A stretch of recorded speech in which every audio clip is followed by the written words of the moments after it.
It's a Wonderful Life only gets better with age. The heartwarming tale of an angel descending from heaven to save George Bailey at his biggest moment of despair is to cinema what A Christmas Carol is to literature. For years, we've watched the angel Clarence save Jimmy Stewart's depressed hero on the brink of suicide by showing him what life would have been like in Bedford Falls if he'd never existed. A kind of alternate timeline, which essentially is hell on earth. Clarence reveals just how many people have come to rely on George throughout his life and ultimately convinces him to live again after George felt he couldn't go on after losing the town's money and facing prison.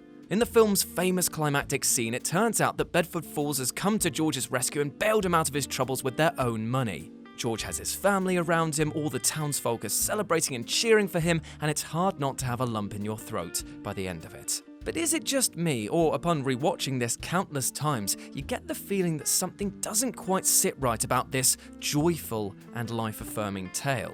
And no, it's got nothing to do with how depressing the concept actually is, seeing a good man brought to his knees by corruption, turning to the bottle to fix his troubles, and wanting to jump off a bridge, nor even how the movie's villain gets away completely scot-free. I'm talking about the ending, which, while trying to purvey a supposedly feel-good closer, ends up feeling a lot more like a depressing punchline to The Twilight Zone or a twist finale to an episode of Black Mirror.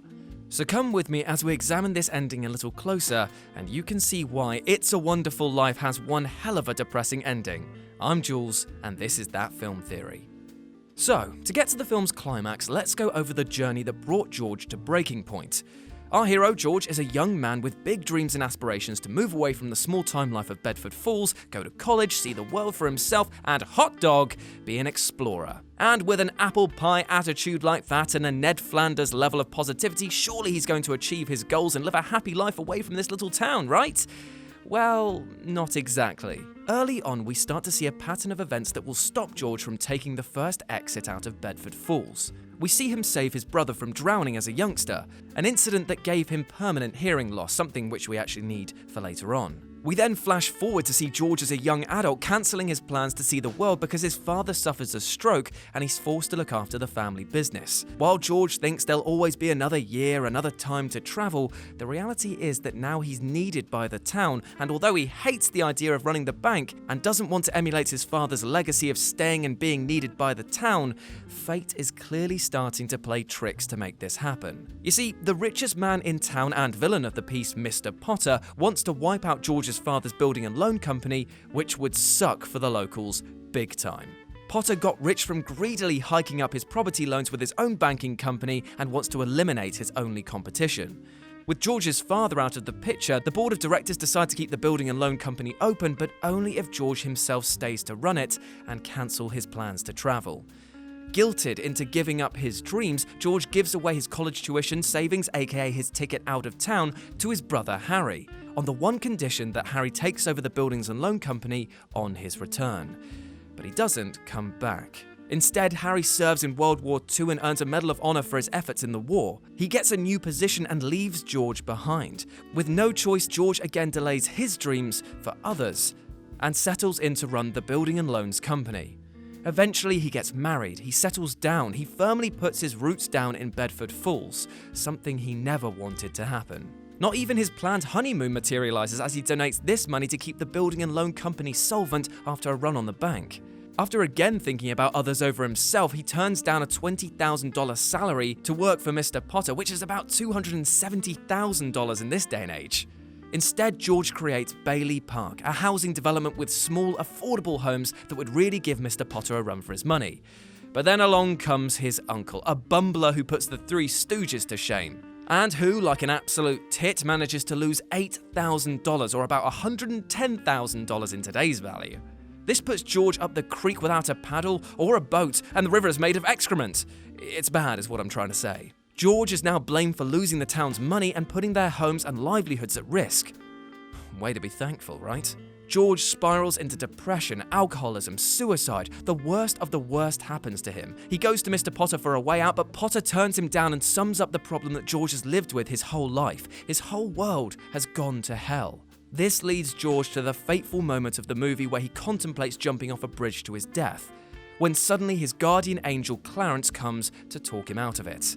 In the most famous scenes of the movie, Clarence shows George what life would have been like in Bedford Falls if he'd never existed, and in short, it's a world gone to hell. His brother is dead, as well as all the soldiers that he would have saved during World War II. His uncle is institutionalized. Mr. Gower, his old employer, has gone to jail because George wasn't there to save him from making a horrible mistake by dropping the wrong pills in a patient's prescription. His wife has become a spinster, and Bedford Falls is now Pottersville, the most corrupt and seedy town in America. It's basically Back to the Future 2's dystopian future with Biff Tannen ruling. Now, to cut a long story short, Clarence convinces George that suicide is not the option, and George then begs for his real life back, denying this alternative reality. George gets his wish and more. We find out the whole town have put their loose change together to come up with the $8,000 that had gone missing, which stops George from going to jail. The townspeople call him the richest man in town, and his family, his friends, literally everyone from the town besides Potter is in the house declaring him a saint. Which all sounds lovely, right? But we're missing one huge factor. George still can't leave. His real happy ending would have been to live his life to his full extent, to travel, to explore, to have lived at least some of his time on Earth as he saw fit. His way out was his college money, which he instead gives to his brother Harry. As an indication of what it would have meant to George, Harry uses the money to leave Bedford Falls and become a decorated war hero. By giving him his savings, George allows Harry to live the life he dreamed about. And while it might seem like a choice, there's a distinct feeling that George had to allow his brother to leave. Remember the damaged ear he got from saving his brother from drowning in the first place? That stopped him from going to World War II. George couldn't even leave the town to go to the front line where millions of people would die. Not even a literal hell on earth would give him an out. It's a Wonderful Life spends the majority of its narrative hammering home just how many people relied on George to fulfill their destinies, but because of that, George himself would go unfulfilled. Even Clarence is in on it.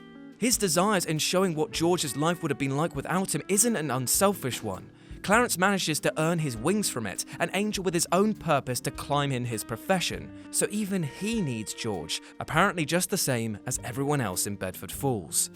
Clarence and Harry, both earning wings as an angel and a pilot, yet George remains grounded. He can't even get sent away from the town to prison as the townspeople gather their savings to help him out. He can't even kill himself to escape. George will never get away. And how could George now leave Bedford Falls after the whole town put up the money they barely had to keep him free? The joyous faces, the grinning smiles. Yet this isn't a happy ending. This is something more sinister. The townsfolk all seem in on the joke that George is not leaving this town. Watch as they all, one by one, sing directly looking at George. It feels like a moment of the f***ing Truman Show. And the moment that his brother Harry walks in, wearing the pilot's uniform and that all-American hero look on his face, it's almost comical in its timing. Remember, no man is a failure who has friends.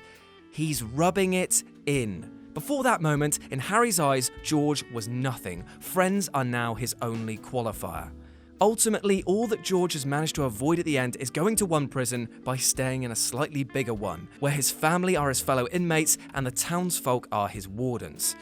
And the most telling part of the ending is that shot of the look on George's face at the moment that he realizes that the town has saved him. Perfectly acted by Jimmy Stewart, who brings far more depth to the role than what meets the eye on first viewing. You can see a look of, oh shit, I'm never leaving here now. Then his family literally climb on top of him, a visual of him being weighed down by the needs and wants that couldn't be more blatant. And with these kids, he has even more dependence, even more weight. So the next time that you watch It's a Wonderful Life, you may see something completely different to what you remember. Instead of a promise of hope through adversity, of every good deed finally being repaid, this is a film about dashed dreams, of barring off your potential, and in a very absolute, finite sense, captivity within a social prison. I've been Jules, and this has been That Film Theory. Subscribe for more content like this and sound off below. Make sure you're seen and heard.